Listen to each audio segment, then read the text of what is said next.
Happy Friday, everybody. As you know, I typically have the radio on to play whatever 92.3 FM in El Paso the Fox is playing. Today's tough, though.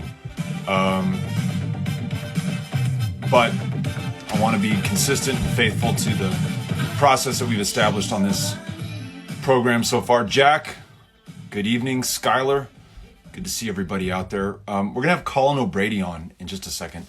It's this guy who wrote this book. And actually,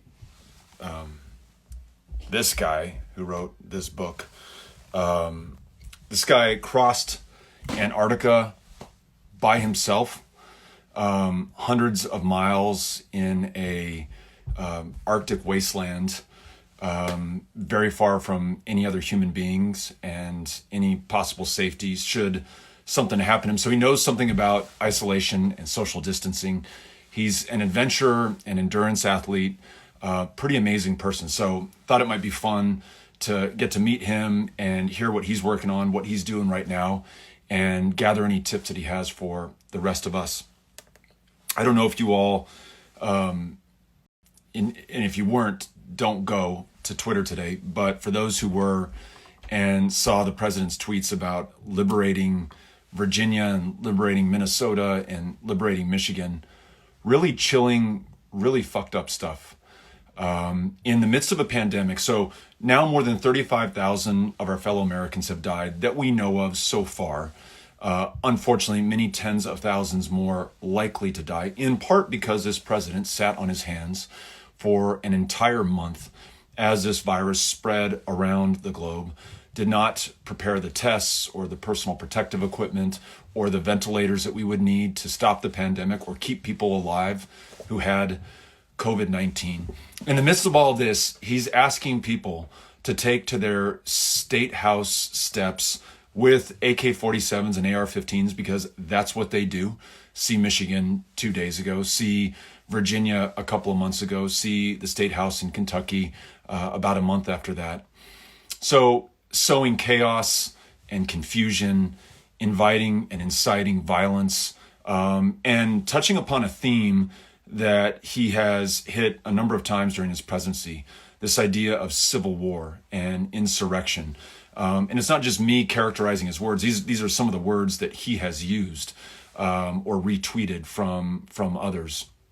And it's very much connected to other violence that he's inspired in this country. So in August of last year, a guy drives 600 miles with an AK-47, ends up murdering in cold blood 22 people in this community. Came, he said, to police after he was apprehended to kill Mexicans. Came to kill immigrants who he was told by the president were invading this country. A president who described human beings who were fleeing the worst poverty and droughts and violence in the world to come to this country to seek asylum, called them an infestation. And this guy heard the president loud and clear and decided he was going to do something about it. So this president who belittles and demonizes and vilifies these governors now, like Governor Whitmer in Michigan, and then urges and incites people to storm the state house or the governor's mansion. This is really irresponsible, really dangerous, and could become very violent. And though I'm loath to amplify anything that the president does or to talk about anything other than stopping the spread of this pandemic and helping those who are sick right now, if we fail to call this out and to connect the dots for people and to make sure everyone knows what is happening, then I fear that we will be complicit in something much worse than what we are already seeing. I don't want my grandkids, a couple generations from now, to ask me when I'm an old man, hey, Grandpa, when all this shit was happening, 35,000 people had died. You had 100 gun violence deaths a day in this country. You had people with AR-15s and AK-47s storming the Capitol in Michigan. And then the president incites that in 2 other states. What did you do? I want to make sure that we have a good answer for this. I want to make sure that we stand up to this hatred, to this intimidation, to this fear, to this violence that is being sown by the president right now. I want to make sure that all of you are aware that is happening and that we hold our public leaders, those Republicans and Democrats in Congress, accountable for what they do and how they respond. And then I also want to make sure that every person in your life is registered to vote. And every single one of you is making a plan to vote in November to ensure that we get this guy out of office. And I could give a shit who you supported in the primary, whether it was Bernie Sanders or Joe Biden or Elizabeth Warren or Pete Buttigieg or anyone else. Now we all have to be on the same team, because now we should all clearly be able to see the common threat that we and the rest of this country faces. Some numbers that I want to share with you that we have today, and our thanks to Elizabeth, who prepares this for us every single day. 2.2 million cases globally that we know about. And there should be a big asterisk on that number, because that's only what has been tested. We have insufficient tests for the demand we have, given the largest pandemic since 1918. But as far as we know, 2.2 million have contracted COVID-19. Globally, 151,000 have died. Keep that 151,000 deaths globally in mind when I tell you about the United States. 35,000. And again, this is just what we know in a country that has only tested 1% of its population. 35,000 deaths. And globally, you only have 151,000 deaths, 684,000 cases in the United States. And again, only 3.5 million tests in a country of 327 million people. In Texas, 17,000 cases, 436 deaths, 169,000 tests. We have tested fewer people in the state of Texas than has any other state. And yet our governor today is talking about reopening this state, encouraging people to leave their homes, come in contact with others, though we have no real way of knowing who has or who does not have COVID-19, and who should be isolated and whose contact should be traced so that we can stop the spread of this pandemic. Want to make sure that you have those numbers as well. Last thing, and I'll post this as a comment, and then I'll try to pin it. Here we go. So when I get super frustrated, angry, maybe even a little bit depressed and down about what's going on in this country and the total failure of leadership that we have at the top, I always remember that there's something that I can do. Don't have to feel impotent, don't have to feel outraged all the time. I can get involved and I can act. And one of the ways that we can act is to help our food banks. This link that I've just pinned at the bottom of this feed will take you to a page where you can donate to all of the food banks in Texas. Every single donation that comes in is going to be shared through the 21 food banks that serve the 254 counties of Texas. As you may or may not know, Amy and I have been volunteering our time at the food bank in El Paso. We wear masks and gloves and keep 6 feet distance from other volunteers. We help to serve a record demand in El Paso. 6,800 families showed up at the food bank in lines that stretched miles long. Earlier this week in San Antonio, it was 10,000 cars that showed up. We're seeing similar numbers all across the state of Texas, numbers we have not seen since the Great Depression. This is a way that you can help. If you can volunteer in person, sign up through our website, poweredbypeople.org. If you can't volunteer in person, but you can donate some money, right here, this link, and it'll help our fellow man and woman and child, whether they be Republican, Democrat, or independent, at this time of need. So do that. That sure as hell made me feel a lot better after getting so angry about what Donald Trump has been doing lately and what he has failed to do for this country since we've known about this pandemic. All right. Enough of me. Now we're going to bring on Colin O'Brady, who is, in a word, amazing. This is a guy who has summited Everest, who's climbed all the highest peaks on the planet, and I think done it faster than any other human being has done, has crossed Antarctica by himself, unassisted, so no motor, no device that helps to bring him across, just by himself on skis, dragging a sled. And he wrote about it in this amazing book called The Impossible First that I've just finished, and now I'm turning over to Amy. And so I want to bring Colin O'Brady on. I want to ask him what he's doing right now, what advice he has for us. And this interview will be co-hosted virtually by my good friend Jay Clayberg, who sent me some questions that he thought I should ask. who is himself an endurance athlete in Austin, Texas.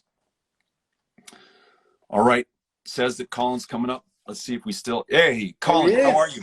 Good. How you doing? I'm doing all right. It's good to see you. It's great to see you as well. Great to see you as well. Tell me what a typical Colin O'Brady day looks like under quarantine. Well, I'm in Oregon, where I'm from. I'm actually at the Oregon coast. My family's been at a house out here for a long time and allows me to basically be in a place in Oregon. We're allowed to at least be outside, as long as we're, social distance or alone for exercising. So for me, at least I can be here mostly indoors, definitely adhering to all the strict guidelines, but I can walk outside on the beach, and I've been doing a lot of sort of running and exercising. I'm doing this calendar club challenge right now. It's kind of taken up a lot of my time. So, I yeah. got to tell you, I've been following Calendar Club, what you've been doing and what those you've inspired to join the Calendar Club have been doing. And I know it's supposed to inspire me, but it makes me feel very deficient. I'm running like 3 or 4 miles a day and just cannot get past that. And if I understand Calendar Club, you add a mile every single day of So the Calendar calendar. So Club. tell me the concept. Yeah, so the concept is basically in the month of April, run a mile for each date of the month. So today is April 17th, so I ran 17 miles this morning. So April 1st was 1 mile, 2 miles, 3 miles, etc., all the way to the end of the month. Ends up being 465 miles total, roughly 18 marathons in the challenge. And, it's something that I thought about doing. A friend of mine had done it in February, and I said, hey, I want to try that out. Kind of in the midst of this, weird, uncertain time. I was actually supposed to be on Everest right now with my wife, climbing Everest from the Chinese side. Obviously, that is not happening. But I put it up on Instagram saying, hey, does anybody else want to join me on this Calendar Club challenge this month? And I thought maybe, a handful of people might say, yeah, sure, that sounds like fun. Obviously, virtually, not in person. And 1,200 people from around the world have joined in on this challenge, and it's been a kind of a special community. People from all, we have people from India and Ukraine and Italy and, all these different countries. And of course, each one, people's guidelines are different where they are. Some people can't leave their house at all. There's this guy in India who's a part of the club. And he's literally running around in a 1-bedroom basement of his house, and he sends me his GPS file. He's like, I ran 17 miles a day. Like, he takes 12 steps and turns, takes 12 steps and turns. But he's getting it done. So it's just kind of this thing. And we, me and my friend Jesse Itzler, we decided we wanted to do something with this with COVID. And so we've decided to donate a meal for every day. People participate up to 10,000 meals to the first line responders. So we're donating 10,000 meals to the frontline workers fighting COVID for all the people's participation in this event. That's awesome. Is the rest of the world cheating by using kilometers?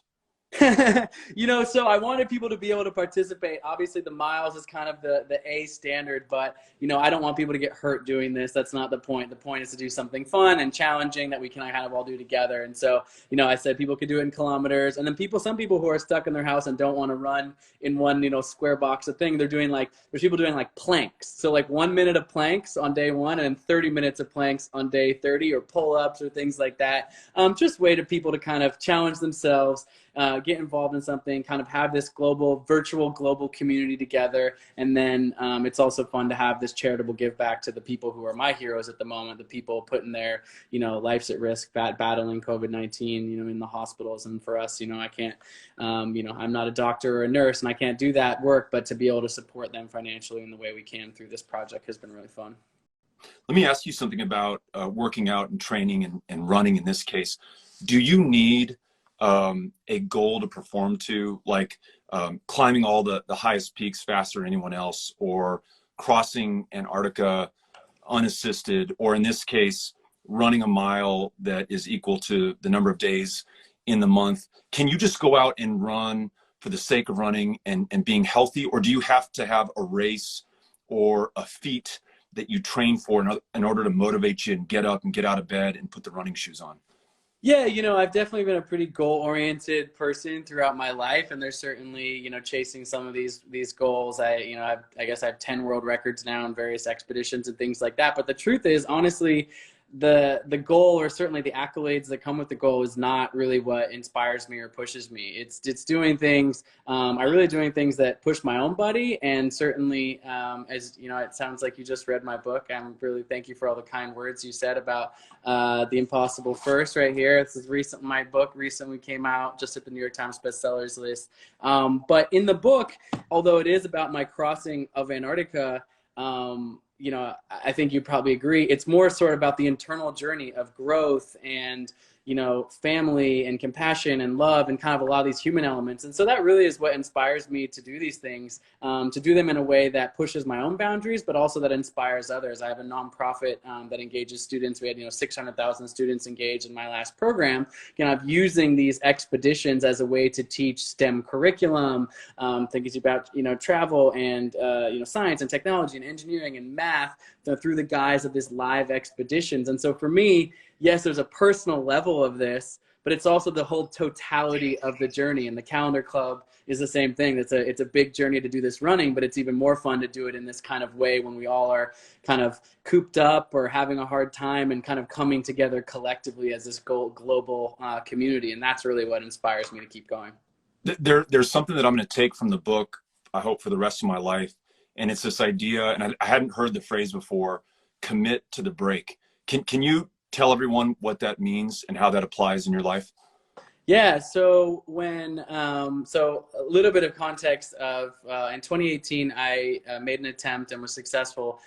Sorry, that gives away the end of the book, but most people know that before they start. Right. Was to become the first person to cross Antarctica completely alone, so solo, and then what's called unsupported and unassisted, so no resupplies of food or gear, unsupported and unassisted, so no use of kites or dogs, anything to propel you, just kind of, you know, a human-powered crossing of the landmass of Antarctica, which is 932 miles, and no one in history had ever completed that.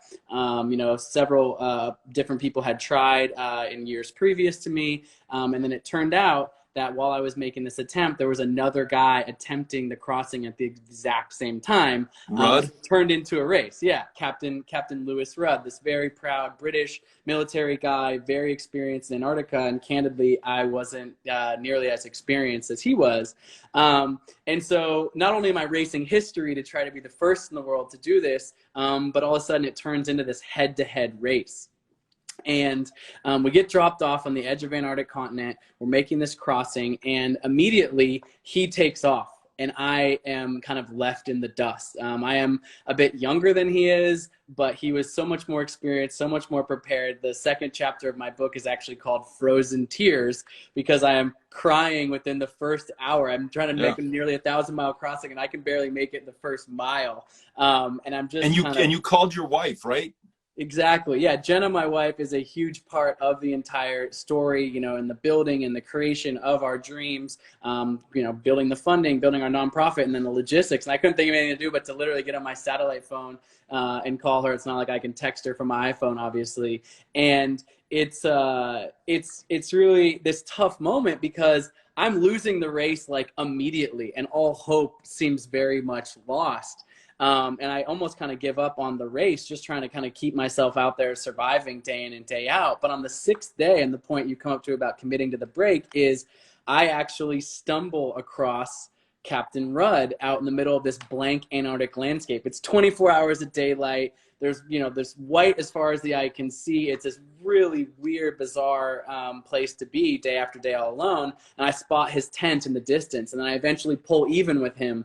And we exchange a few words, but we don't talk for long because, you know, we're meant to be out there solo, unsupported. And in this moment, I say to myself, he's more prepared than me. He's stronger than I am. He, you know, he has a better gear, a better setup than I am. But I'm going to try to stay even with him at first. And so I'm going to try to stay out here longer than him. At the end of that day, I say, I am not quitting until an hour after he finishes. Ends up being a 12-hour day pulling a, you know, 375-pound sled. And the next morning, and this is where the commit to the break piece comes in, the next morning, it's like I had, you know, a 1 or 2 mile lead in a 1,000-mile race for the first time, the first little break. But the moment was, this is the moment I have to commit to the break. It was only day 6. There was another 50 days almost to go. but I needed to go all in, not let this little gap open up and then let him maybe pass me and then repass him. And it was like, this is my chance. After this, like, this guy is probably going to be stronger than me. So I just went all in, woke up extra early and committed to that break. And so to me, that's kind of obviously specific to this instance, but I think it's important in life. It's like when you get that little edge, like, it's time to put the foot on the gas pedal and go all in for it. I love that concept, and it's one that I want to hold for the rest of my life. You open up a little daylight with a competitor or something that you're trying to get away from, and then that's where you just really press the gas. What are the things that you tell yourself? And maybe that story offers us an example. You're bone tired, you're cold. You don't know if you can go on anymore. You may be hurt in some way. What is going through your mind that pushes you forward? Is there some kind of affirmation that you are repeating? Is there a mantra that that is going to give you that strength to push you through? What do you turn to? What do you reach for? I think for us, and again, my sort of work is done in these, far off places and extreme environments, but, really I wrote the book so that anyone, no matter what they're doing, can feel empowered to overcome obstacles in their own life, to take those lessons from that. And it's written, from that perspective, because the human experience is inherently challenging. I don't care if it's entrepreneurship or politics or music or family or love, like, life gets hard. Like, life has these challenging moments, but I believe that as humans, we have these reservoirs of untapped potential inside of us to achieve amazing things, particularly when we can rewire our minds or shift our mindsets towards the positive in certain instances. And in this case, your question about mantras, I woke up in the middle of Antarctica many days all alone. I was openly out there for 2 months, in complete isolation, solitude, running out of food, fuel, energy, and basically was like, how can I keep myself going emotionally? And I'm a big believer that we are the stories that we tell ourselves. Like, actually what we put inside of our brains is what we kind of manifest and become. And so I would wake up every single morning, and of course the flood of fear and doubt, all the human emotions of, it's too cold, it's too hard, you can't do this, it's not safe, you stop, quit, whatever comes in. But before that, I stopped. And the first thing I said, I'd say it out loud, yelling it out to the endless Antarctica abyss. I would say, Colin, you are strong, you are capable. You are strong, you are capable. It just almost like before anything else could come in, it would just be like, that would be what I would say. And I leaned on that mantra a lot. And the other mantra that's been powerful for me, it's certainly not my own, been around for thousands of years, through Buddhist teachings and whatnot, but it's, this too shall pass. This too shall pass. And I think it's apropos, of course, for the moment that we are living through, which is, I don't know exactly how we get to the end of this. I don't know exactly, what the outcomes will be, and the collateral damage and the mismanagement of government, et cetera, blah, blah, blah. But this too shall pass. Everything in life, every moment to moment is temporary. I've got a question from Jack. You mentioned that you should be on Everest right now, but given the pandemic, not possible. What will your next journey or adventure or expedition be? Yeah, so after I completed, Jack, thanks for the question. After I completed the Antarctic crossing, the Impossible First, which is what the book was written about, I actually recently did another expedition. Just a few months ago, I finished Christmas of 2019, so I guess 3-4 months ago now.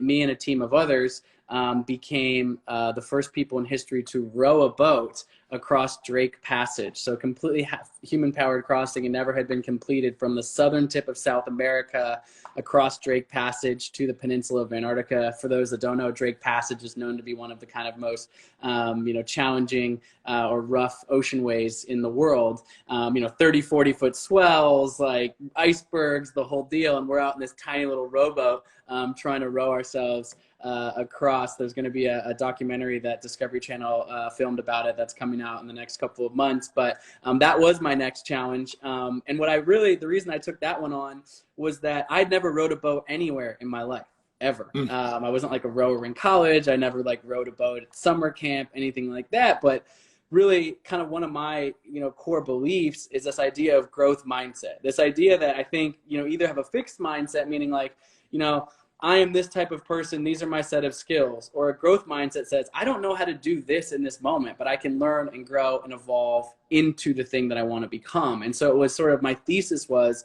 yes, I've done expeditions, but I've never rowed a boat. I don't know that much about, the ocean.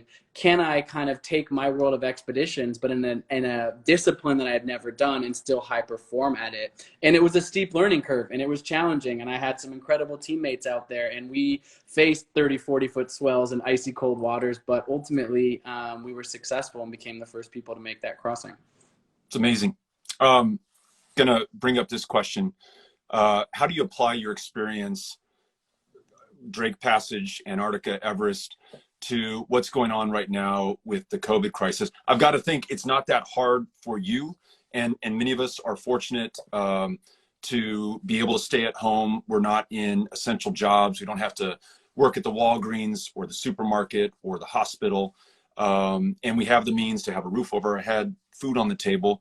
But maybe to take that question more broadly, what have you learned from your experiences and expeditions that could apply to those who are in these really tough jobs, or those who may be insecure about food or the next paycheck, or just when this is going to end? Yeah, I mean, I think that, first and foremost, I agree, and I just have a deep gratitude, as you said,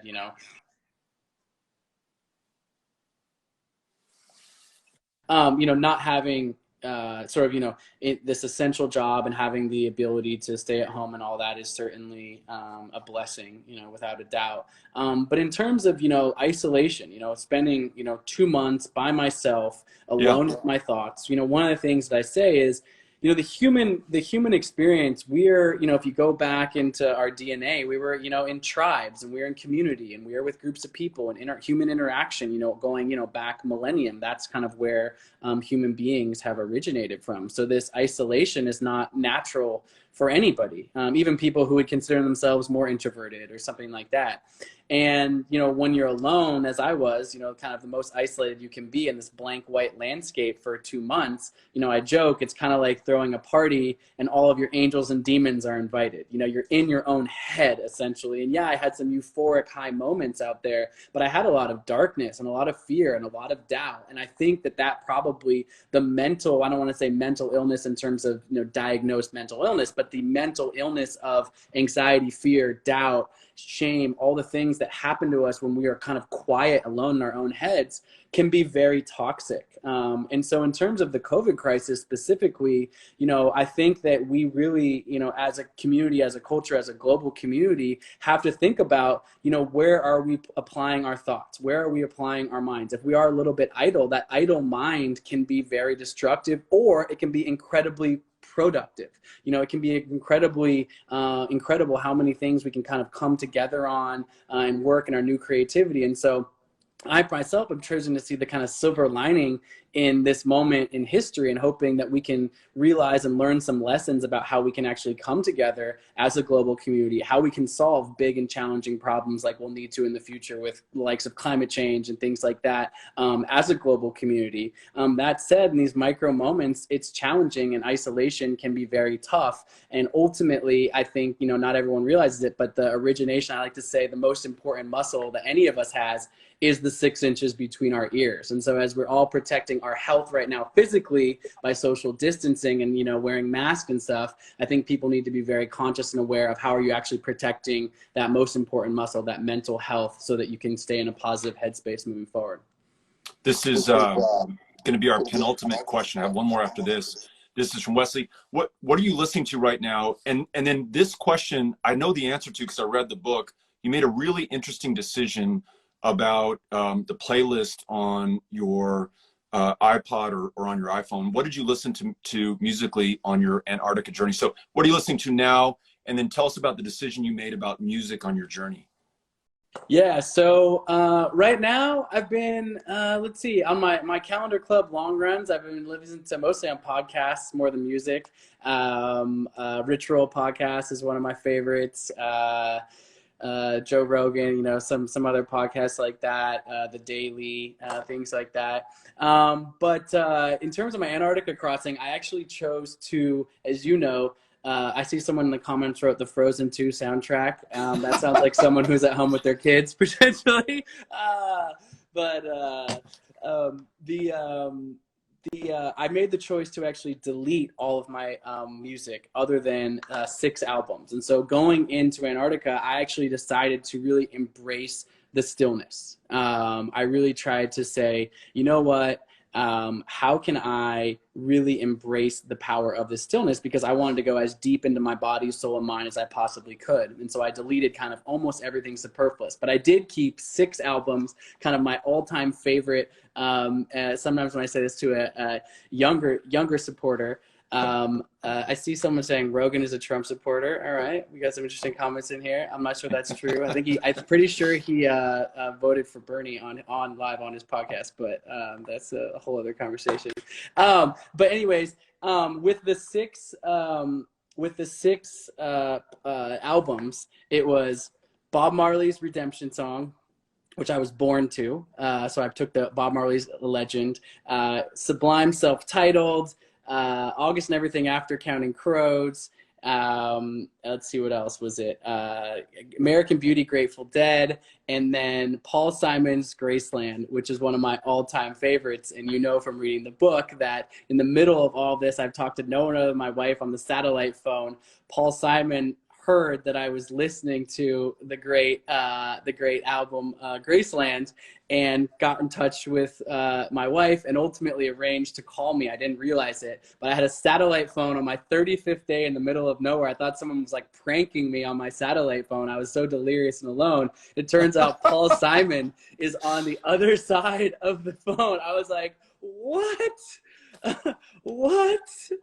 It was unbelievable, and him and I have kept up a friendship. It was just this bizarre. Imagine not speaking to any human being for 35 days other than one person, your wife, on the other end of the phone, and then all of a sudden you find yourself on the other side of the phone with one of, at least for me, my musical heroes. Graceland was kind of the soundtrack of my childhood. It was a bizarre and surreal, but also incredibly uplifting moment. So deleted everything, spent 98% of the time in silence, but I took my, kind of a classic parlor game. What 5 albums would you take with you on a desert island? And that's what I chose.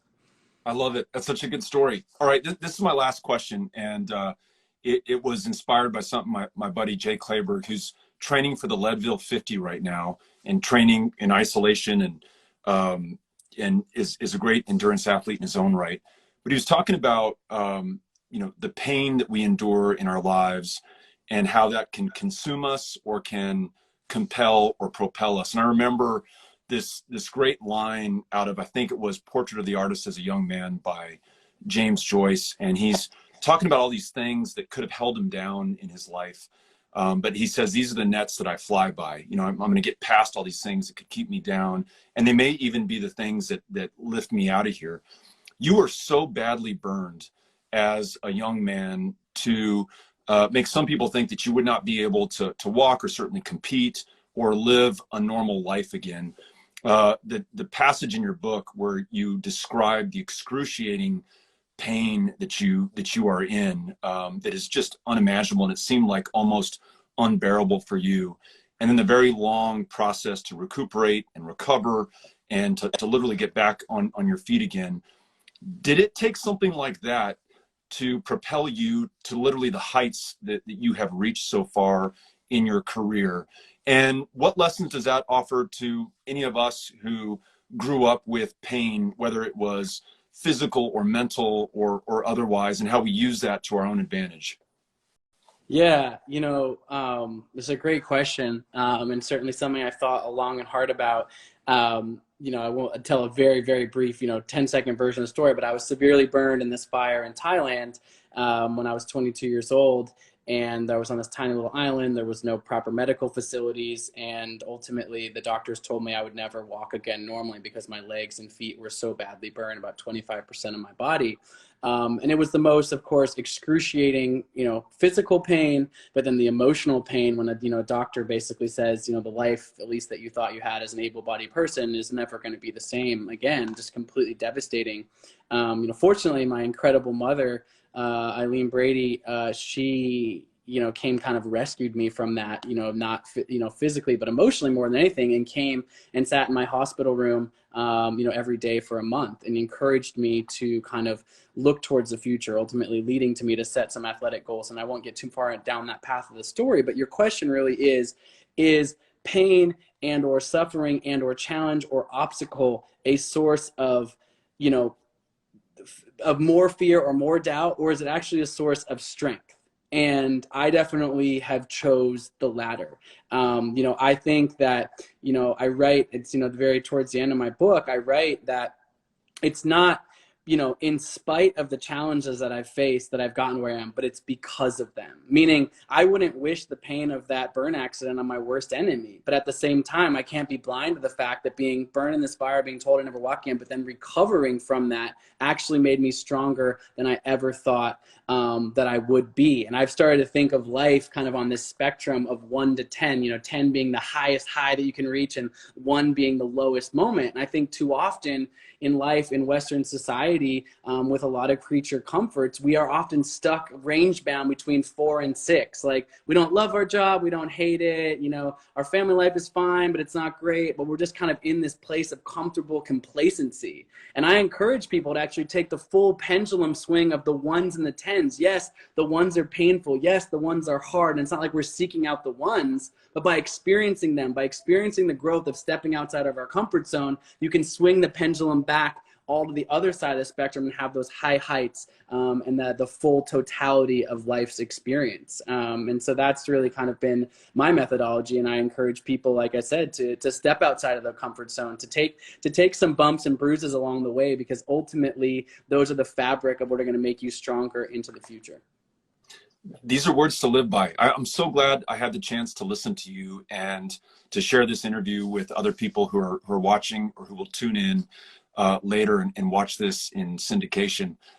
Really inspiring. The book is amazing. It's The Impossible First, and highly recommend it. And it's caused me to want to push myself further. I went from 3 miles a day to 4 miles a day on my daily run.